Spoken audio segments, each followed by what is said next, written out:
Good morning, students. So, in the last lecture, we see the calculations of preliminary calculations, right?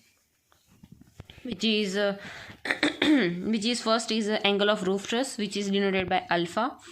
Second is the length of principal rafter. What is the meaning of principal rafter? Which is a inclined face of this roof, right? It's called principal rafter, and find out the length of principal rafter. Next is a half plan area, and last is a half slope area, right? Half plan area and half slope area, right? સો આ બધું જ find out કર્યું હતું અને એમાં step by step કેવી રીતે જવાનું છે અહીંયા સ્ટેપ પણ અહીંયા મેન્શન કરી નાખ્યા હતા, રાઈટ? પીચ એટલે પીચ ફાઇન્ડ કરવાની છે, angle of roof truss and આલ્ફાનું ઇક્વેશન છે, લેન્થ ઓફ પ્રિન્સિપલ રાફ્ટરનું ઇક્વેશન છે, હાફ પ્લાન એરિયાનું ઇક્વેશન છે અને હાફ સ્લોપ એરિયાનું ઇક્વેશન છે, જે બેઝિક છે સાવ, રાઈટ? ઓકે, તો મેં તમને લાસ્ટ ટાઈમ કીધું હતું એક કોડ શોધી રાખવાનું, રાઈટ? આપણે ફર્સ્ટ કેલ્ક્યુલેશન કરીશું. ઓકે, આ ડેડ લોડ માટે મેં તમને કીધું હતું અહીંયા કે IS 875 1987 પાર્ટ 1, રાઈટ? આ તમને મેં કોડ લાવવાનું કીધું હતું. હવે એ કોડની અંદર જ આપણે વાત કરીએ તો ફર્સ્ટ આપણે કેલ્ક્યુલેશનમાં સ્ટાર્ટ કરીશું ડેડ લોડ્સ, રાઈટ? સો એમાં ફર્સ્ટ શું આવશે, રાઈટ? ફર્સ્ટ આવશે એમાં વેઇટ ઓફ રૂફિંગ મટીરિયલ, જે આપણે રૂફમાં પ્રોવાઈડ કરીએ છીએ, રાઈટ? એ મટીરિયલ છે એનું વેઇટ આપણે કેવી રીતે કેલ્ક્યુલેશન કરીશું, રાઈટ? તો એની વાત કરવા જઈએ તો અહીંયા આપણને ઇક્વેશનમાં આપેલું, અહીંયા તમારો જે ક્વેશ્ચન જે છે એમાં આપેલું છે, અહીંયા કઈ શીટ આપેલી તમને ACC શીટ પ્રોવાઈડ કરી છે at that 150 newton per metre square, right sir? Okay, હવે આપણે શું જોઈએ છે, એનું વેઇટ જોઈએ છે, રાઈટ? વેઇટ ઓલવેઝ શું હોય છે, ન્યૂટનમાં હોય છે. અહીંયા હું તમને એકવાર લખી દઉં ફરીથી કે અહીંયા આપેલી છે ACC sheet at the rate કેટલા આપે છે 150 ન્યૂટન પર મીટર સ્ક્વેર. હવે અહીંયા બેઝિક એક વસ્તુ તમે જોઈ લો કે અહીંયા આપણે ફાઇન્ડ આઉટ શું કરવાનું કીધું છે, વેઇટ, બરાબર? હવે વેઇટ ફાઇન્ડ આઉટ કરવાનું કીધું હોય તો વેઇટનો યુનિટ શું છે, ન્યૂટન છે, રાઈટ? અને આપણને આ જે આપેલું છે એ શેમાં આપ્યું છે 150, આ ખાલી યાદ રાખવાનું છે, રાઈટ? 150 ન્યૂટન પર મીટર સ્ક્વેરમાં આપેલું છે, રાઈટ? તો હવે આપણે એનું વેઇટ ફાઇન્ડ કરવું હોય તો ખાલી ન્યૂટનમાં આન્સર જોઈશે, રાઈટ? તો ન્યૂટનમાં આન્સર લાવવા માટે શું કરવું પડશે, આ મીટર સ્ક્વેર કાઢવું પડશે. હવે મીટર સ્ક્વેર ડિવિડેશનમાં છે એ કેવી રીતે નીકળશે, તો એને મલ્ટીપ્લાય કરીશું મીટર સ્ક્વેર જોડે. તો મીટર સ્ક્વેર શું છે, તમારો એરિયા છે, રાઈટ સર? તો તમારો એરિયા કયો લેવાનો? હવે અહીંયા ઇમ્પોર્ટન્ટ વસ્તુ છે કે મલ્ટીપ્લાય બાય કયો એરિયા કરવાનો, પ્લાન એરિયા કરવાનો કે સ્લોપ એરિયા કરવાનો? હવે તો જોવાનું રૂફ ક્યાં છે તમારી, રાઈટ? આ થઈ ગઈ તમારી રૂફ છે, બરાબર? આ આખી તમારી રૂફ છે એ કેવી છે, ઇન્ક્લાઇન છે, સ્લોપમાં છે, રાઈટ? તો આપણે અહીંયા એરિયા કયો લઈશું, સ્લોપ એરિયા, એટલે કે હાફ સ્લોપ એરિયા કેટલો છે 32.31, રાઈટ? તો મલ્ટીપ્લાય બાય 32.31, તો આનો આન્સર તમને મળશે 4846.5 ન્યૂટન, રાઈટ? અહીંયા મલ્ટીપ્લાય બાય તમે આ કરો એટલે મલ્ટીપ્લાય બાય મીટર સ્ક્વેર થાય, metre square divide by metre square એટલે બે ઉડી જશે, રાઈટ? એટલે તમને શું મળી જશે, એનું વેઇટ મળી જશે, રાઈટ? તો આને આપણે નામ આપી દઈશું ઇક્વેશન નંબર 1, બરાબર? આ વાત થઈ આપણે ફર્સ્ટ શું હતું, વેઇટ ઓફ રૂફિંગ મટીરિયલની. સેકન્ડ આપણે વાત કરીએ વેઇટ ઓફ પર્લિનની. Weight of purlin, right? તો વેઇટ ઓફ પર્લિન આપણે કેવી રીતે ફાઇન્ડ આઉટ કરીશું, તો અહીંયા તમને ક્યાંક આપેલું હશે કે અહીંયા આપેલું છે તમને વેઇટ ઓફ પર્લિન ઓલરેડી કેટલું આપ્યું છે 120 newton per metre square, right? તો અહીંયા ઇઝ ઇક્વલ ટુ આપણને ખબર છે કે 120 તો આપેલું જ છે, રાઈટ? હવે મલ્ટીપ્લાય બાય એરિયા કયો કરવાનો, અહીંયા ન્યૂટન પર મીટર સ્ક્વેરમાં તમને આપેલું છે 120, બરાબર? તો અહીંયા મલ્ટીપ્લાય બાય મીટર સ્ક્વેર કરીએ, મતલબ મલ્ટીપ્લાય બાય આપણે એરિયા કયો કરીશું, તો પર્લિન જે છે એ ક્યાં હશે, તમારા અહીંયા હશે, રાઈટ? તમારા જ્યાં ફ્રેમ જે છે આ બધા કેવા છે, એના પર્લિન છે, રાઈટ? તો એની માટે કયો એરિયા કન્સિડર કરવાનો છે, પ્લાન એરિયા. તો પ્લાન એરિયાનો આપણે એરિયા કેટલો હતો 30, તો અહીંયા શું હશે 120 મલ્ટીપ્લાય બાય 30, તો એનો તમને આન્સર મળશે 3600 ન્યૂટન. આ થઈ ગયું તમારું સેકન્ડ, રાઈટ? થર્ડની વાત કરીએ, અહીંયા એક વસ્તુ ખાસ ખ્યાલ રાખવાની છે કે બધી જ જગ્યાએ મોસ્ટલી આપણે શું પ્રોવાઈડ કરીશું, પ્લાન એરિયા પ્રોવાઈડ કરીશું, પણ જ્યારે રૂફિંગ મટીરિયલની વાત આવશે ત્યારે ખાલી એમાં શું આપણે કન્સિડર કરીશું, સ્લોપ એરિયા, રાઈટ. સો થર્ડ આપણું છે જે રૂફ ટ્રસ આપણે પ્રોવાઈડ કર્યો છે એનું સેલ્ફ વેઇટ કેટલું છે, તો કે self weight of roof truss, બરાબર. તો રૂફ ટ્રસનું સેલ્ફ વેઇટ આપણું કેટલું હશે, તો એનું ઇક્વેશન તમને આપેલું છે તમારા કોડમાં, રાઈટ. તો કોડમાં તમારું ઇક્વેશન છે 10 in bracket span divide by 3 plus 5 અહીંયા આવશે ન્યૂટન પર મીટર સ્ક્વેર. આ ઇક્વેશન તમને આપેલું છે તમારા ડેડલોડનો જે બી કોડ તમને પ્રોવાઈડ કર્યો છે એમાં, કે સેલ્ફ વેઇટ ઓફ રૂફ ટ્રસનું ઇક્વેશન આવે છે, રાઈટ. તો અહીંયા 10. હવે અહીંયા આપણો સ્પાન કેટલો છે, તો અહીંયા સ્પાન આપણને ખબર છે કેટલો છે, આવ્યો 15 છે. તો અહીંયા શું આવશે 15 ડિવાઈડ બાય 3 પ્લસ 5, રાઈટ. તમારો અહીંયા આન્સર શું મળશે 100 newton per metre square. Again આપણને સેવા મળ્યું ન્યૂટન પર મીટર સ્ક્વેરમાં, તો આપણે એને શેની જોડે મલ્ટીપ્લાય કરવા પડશે, મીટર સ્ક્વેર એટલે કોઈ એરિયા જોડે મલ્ટીપ્લાય કરવા પડશે, રાઈટ. તો હવે કોઈ એરિયા, હવે રૂફ ટ્રસની વાત કરી છે, રાઈટ. તો શું કરીશું 100 મલ્ટીપ્લાય બાય એનો પ્લાન એરિયા કેટલો છે 30. તો તમારો આન્સર શું થઈ જશે 3000 ન્યૂટન. આ તમારું સેલ્ફ વેઇટ થઈ ગયું ઓફ રૂફ ટ્રસ. આ આવી ગયું તમારું, આપી દો તમે ઇક્વેશન નંબર 3. તો અહીંયા બધી જ જગ્યાએ આપણે શું કન્સિડર કરીશું, પ્લાન એરિયા. ખાલી એક જ જગ્યાએ રૂફ એરિયા કન્સિડર કરીશું, એ છે તમારો weight of roofing material. Roof જ્યાં પ્રોવાઈડ કરવામાં આવ્યું છે ત્યાં તમે એ યુઝ કરશો, રાઈટ. નેક્સ્ટ છે તમારું આ 3 નંબરનું ફિનિશ કર્યું, રાઈટ. અહીંયા છે 4 નંબર પર weight of wind bracing. Weight of wind bracing. હવે વિન્ડ બ્રેસિંગ માટે અહીંયા કોઈ ક્રાઇટેરિયા આપેલો છે, જોઈ લેવાનો. વિન્ડ બ્રેસિંગ માટે અહીંયા કોઈ જ ક્રાઇટેરિયા તમને આપેલો છે નહીં, પણ તમારો જે કોડ જે છે, રાઈટ, એ કોડમાં તમને કીધેલું છે કે આટલાથી આટલા ક્રાઇટેરિયાની અંદર તમે વિન્ડ બ્રેસિંગ તમે અઝ્યુમ કરી શકો, રાઈટ. તો અહીંયા આપણે એ ક્રાઇટેરિયાને ધ્યાનમાં રાખીને અહીંયા આપણે લઈએ છીએ 12 newton per metre square, right. Assume weight of wind bracing આપણે અઝ્યુમ કરી નાખ્યું છે કે આટલું વિન્ડ બ્રેસિંગ પર એનો લાગતો હશે, રાઈટ. તો આપણે શું કરીશું 12 ન્યૂટન પર મીટર સ્ક્વેર છે તો મલ્ટીપ્લાય બાય મીટર સ્ક્વેર કરીશું. તો અહીંયા મલ્ટીપ્લાય બાય કયો એરિયા કરીશું, પ્લાન એરિયા, તો કેટલો છે 30 છે, રાઈટ. તેનો આન્સર શું થઈ જશે તમારો 360 ન્યૂટન.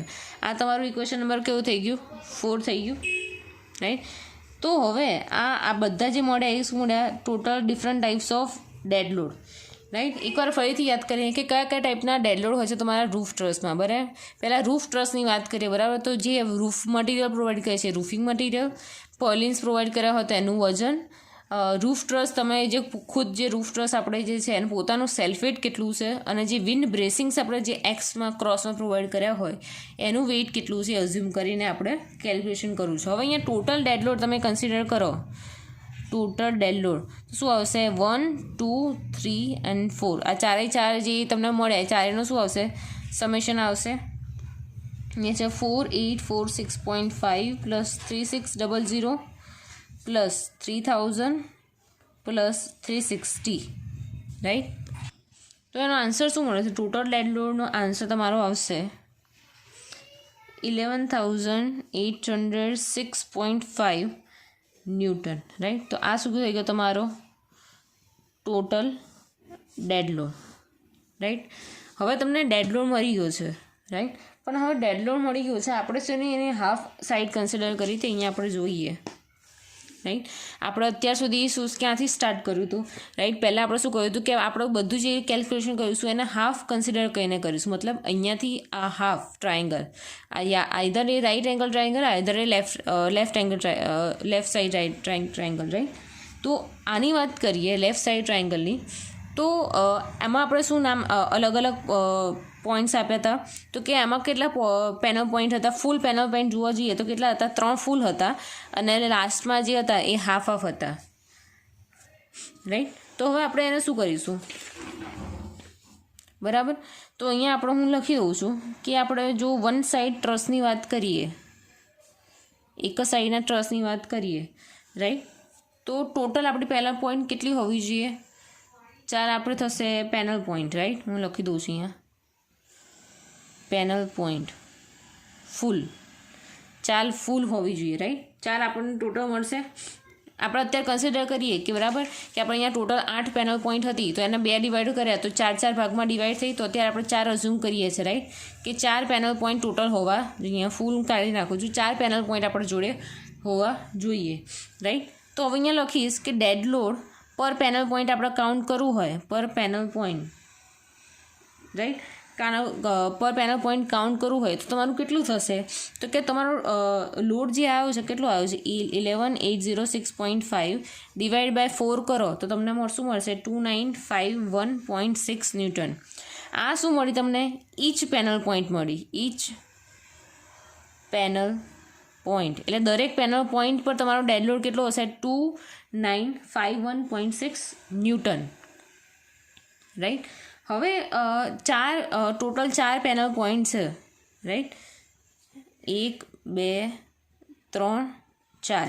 આમાં તો આ બધી કેવી છે? આ કેવી છે? તમારી ફૂલ છે, રાઈટ. પણ આ જે છે એની શું પડે છે 4.1 4.2, એટલે 2 હાફ થઈ જાય છે, રાઈટ.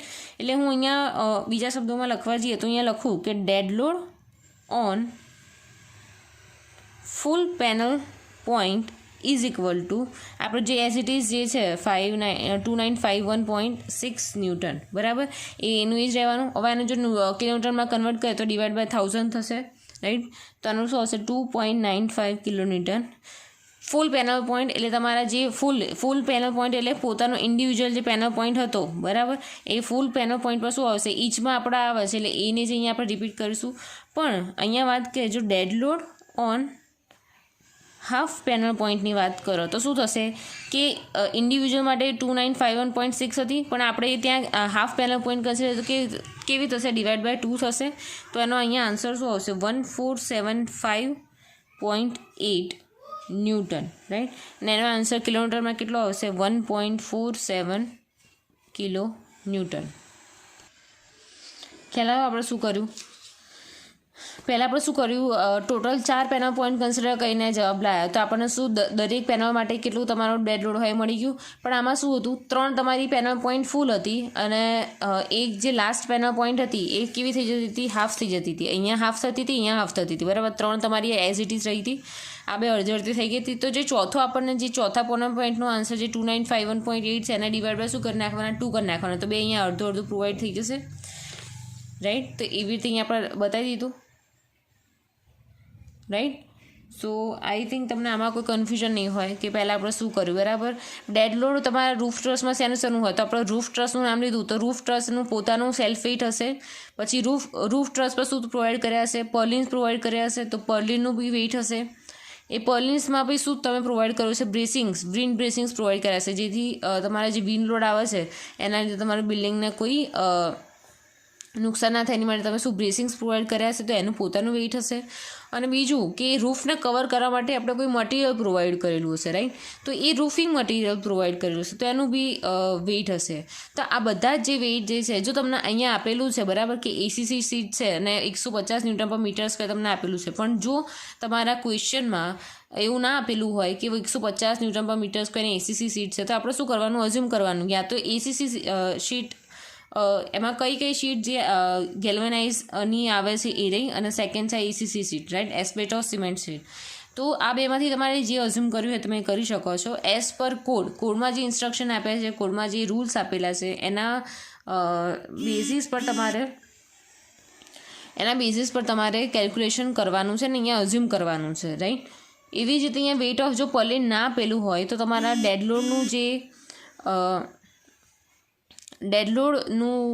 જે આપેલું છે મેં તમને કીધું જે કોડ પ્રોવાઈડ કરેલો છે એ કોડમાં તમને ક્રાઇટેરિયા આપેલા છે કે વેઇટ ઓફ પર્લિન અહીંયાથી અહીંયા આ બે વચ્ચેના ક્રાઇટેરિયા વચ્ચે જ લેવાનું છે. મારી પાસે અત્યારે કોડ છે અવેલેબલ નથી તો હું દેખાડી શકતી નથી, પણ તમે ઓનલાઈન ડાઉનલોડ કરીને PDF જોઈ શકો છો, રાઈટ. તો એવી રીતે વિન્ડ બ્રેસિંગમાં બી તમને આપેલું હશે કોડમાં. જો જે વસ્તુ ના આપ્યું હોય ક્વેશ્ચનમાં એ બધું અહીંયા અઝ્યુમ કરી લેવાનું અને લાસ્ટમાં શું કરવાનું? ટોટલ ડેડ લોડ કે જેટલા બી ઇક્વેશન આવ્યા બધાનું સમેશન કરીને એનો આન્સર લાવવાનો. પછી એને આપણી પાસે ટોટલ ચાર્જ જેટલા પેનલ પોઈન્ટ એમાં ડિવાઈડ કરી નાખવાના. એમાં ફૂલ પેનલ પોઈન્ટ માટે અલગ અને હાફ પેનલ પોઈન્ટ માટે અલગ એવી રીતે કાઉન્ટ કરી દેવાના. તો આપણને શું મળી જશે, દરેક પેનલ પોઈન્ટ પર ઈચ પેનલ પોઈન્ટ પર એનો કેટલો ડેડ લોડ આવે છે એ, રાઈટ. તો આજે આપણે ડેડ લોડ કેલ્ક્યુલેશન શીખ્યા, રાઈટ. નેક્સ્ટ લેક્ચરમાં આપણે વિન્ડ માટે અને લાઈવ લોડ માટે કેલ્ક્યુલેશન કરતા શીખીશું, રાઈટ.